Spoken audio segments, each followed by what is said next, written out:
Hi, welcome back to our channel, Kids, Cul-de-sac, and Cocktails. We are the Cul-de-sac Mamas. And today's Real Talk is about what to do when your kids are acting out.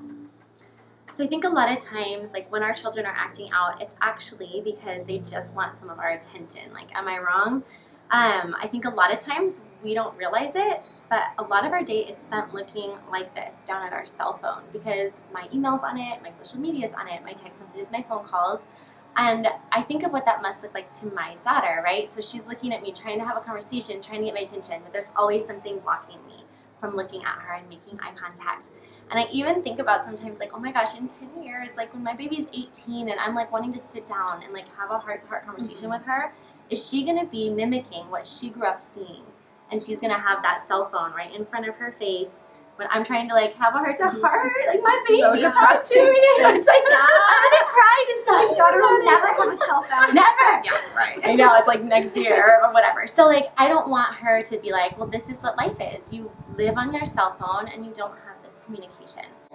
So basically, we just need to put our cell phone down and like make eye contact and focus on your child, because sometimes that will totally stop the tantrum because they know they have your undivided attention. Definitely. I think something else to focus on too is taking a step back and taking a second to just collect yourselves, because a lot of times, like you're saying, even if we're distracted, we're not seeing what they're doing, but we can hear them, and in the back of your mind, you're like, you better stop right now, like, oh my gosh. Yeah.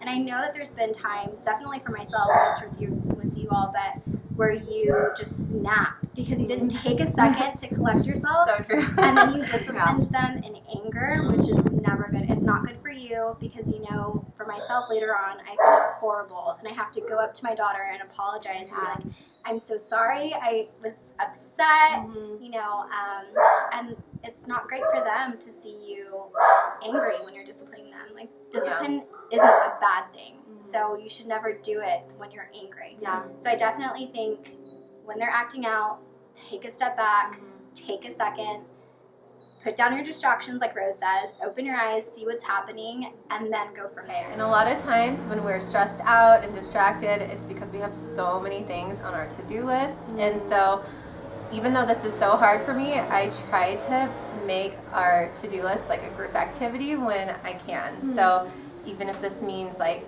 cleaning, give the kids something easy that they can do. I had to make Play-Doh for Play-Doh Club at school. This is something like she can help me do. Is it going to take longer? Yes.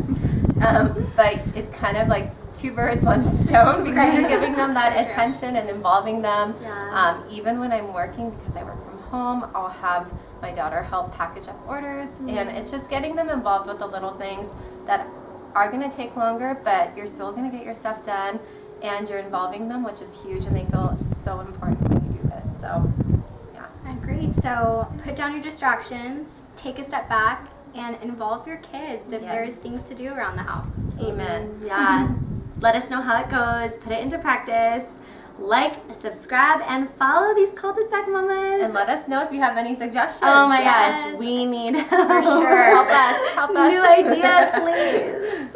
Anyway, have a good rest of your day. Until next time. Bye.